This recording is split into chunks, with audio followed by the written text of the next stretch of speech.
Hi, it's Donnie Beaver again from HalenHardy, and thanks for watching my previous video. I'm here in front of my plant on Main Street in Bellwood, Pennsylvania, where I grew up, and I've lived just a mile from here. We're doing this series of training on how to clean up oil spills in wet weather, which is a huge problem. And I want to thank you, first of all, for the comments that we've gotten back from you on the first video we did. It's really inspired me, and I personally relate to your desires to protect the environment. You know, we really want to leave the world in better shape, and I feel like we're all engaged in this noble cause together. As you remember, we were working with frac crews in terrible conditions on the well pad, and there was water everywhere, a big oil slick across the pad. They were using white sheets and socks, and what I realized is, A, it was the wrong application, B, the stuff never worked in those conditions, and C, they had made no improvements in 25 years. And without the proper tools, all they had was a commodity. It was sort of like industrial toilet paper. And the manufacturers didn't seem to care. They were more than happy to sell a bunch of this to white out the whole pad.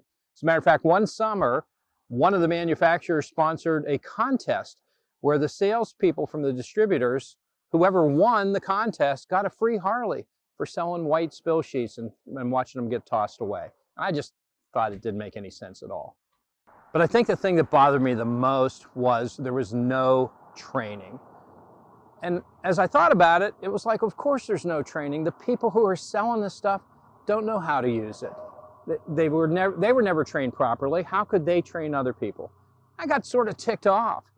So what I did was I recruited a team of veterans, and we brought some newbies in too, and we decided we were going to change the way this paradigm worked. We weren't just going to sell absorbents. We were going to look for solutions. We wanted to change the way it happened, change the world. So step inside of our lab. We're going to see how we crack the code. Well, here we are in the lab, and we developed some really unique test equipment to simulate wet conditions, because that's our shtick. So we do side-by-side comparisons with all the rivals in the market. And we think our facilities here are one of a kind in the world because we focus on wet weather spills and leaks. So we have over here to my right, we have the trough, which is where we simulate water running down a slight grade and introduce oil and fuel to the water and see what happens to the various materials. Over here to my left, we have the rain chamber, where we have two misting heads that regulate the amount of water that comes out, and it simulates everything from a soft mist to a hard rain. And we can compare our products side by side with anybody else's in the world. As a matter of fact, if you want to send me some of your stuff, we'll test it for you. And then right above my head here, we have the ultimate torture chamber. It's a black rubber roof elevated about 20 feet off the ground, and it's subject to UV light year round, to wind, to rain, to snow, to sleet. It's the place where we get to see how the real world treats our stuff and every rival in the world. So we use this living laboratory both down here and up there to torture test the materials that we were trying to find to solve this problem. And we worked round the clock for about 5 months and tested hundreds of products, everything from duck feathers to cattails, corn cobs to peat moss. We tested wool, cotton, nylon, viscose. The list goes on and on. One day when I was actually out in the field, Denny called me and he said, "Eureka, we found our wet weather fibers." And I said, "You're kidding." And he said, "No." And you want to hear another good one? I said, "Sure." And he said, "It's made from 100% post-consumer recycled waste.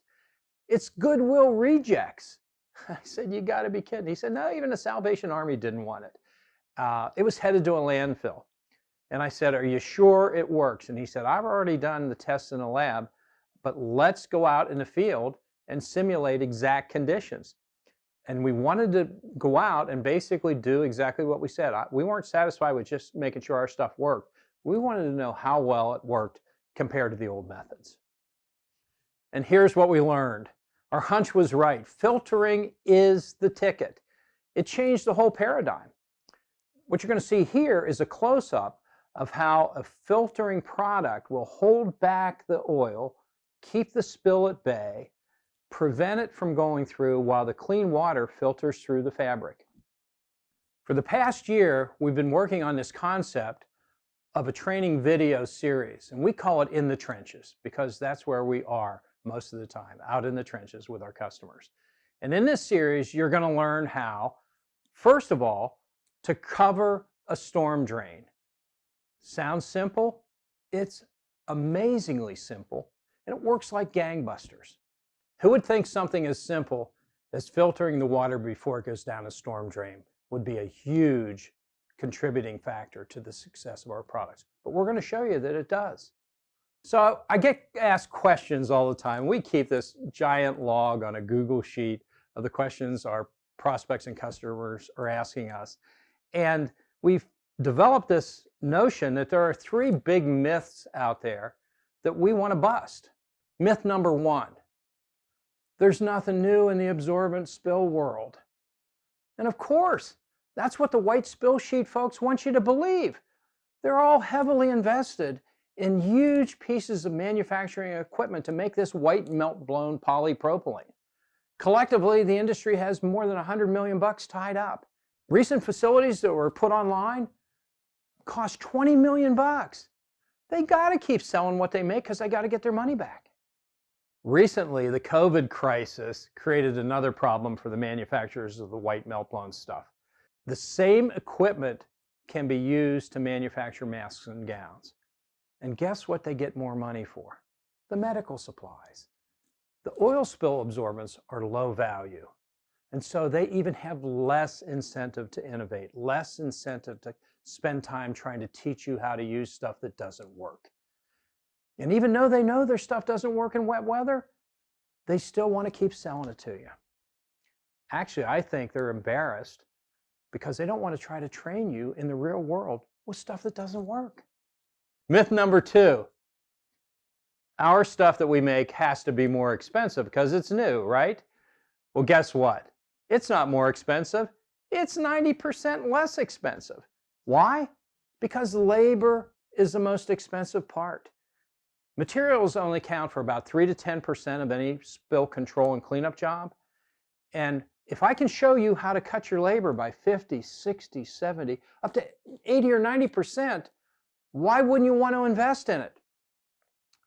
And the biggest cost of all is, what if the oil, what if the diesel, what if the hydraulic fluid gets down the drain and into the waterways? That's expensive. It costs hundreds of thousands of dollars to clean it up, when you could just have a few $100 tied up and keeping it from getting down the drain to begin with. And we're going to show you how to prevent that. Myth number three is you think you can't teach your old dogs new tricks. Well, you're wrong. Old dogs and young pups will learn. If we make their jobs easier, if we give them a sense of pride, if we make learning fun and make it accessible, and the way we do that is with smartphones, then they will learn. So what's really cool is we've developed a whole system from the ground up. We have all the right products and tools. We have the mobile-based training. We add to that FaceTime coaching. So when you go out to a job site, call us up FaceTime. We'll take a look at the job with you, and we'll coach you through it. If you're a customer, that's part of what you get with the package. We don't just sell you stuff. And everything we do is fun and easy to digest. And ask our customers about one other feature about us. We are relentless. We won't stop until you guys know how to do exactly what needs to be done. So stay tuned for video number 3.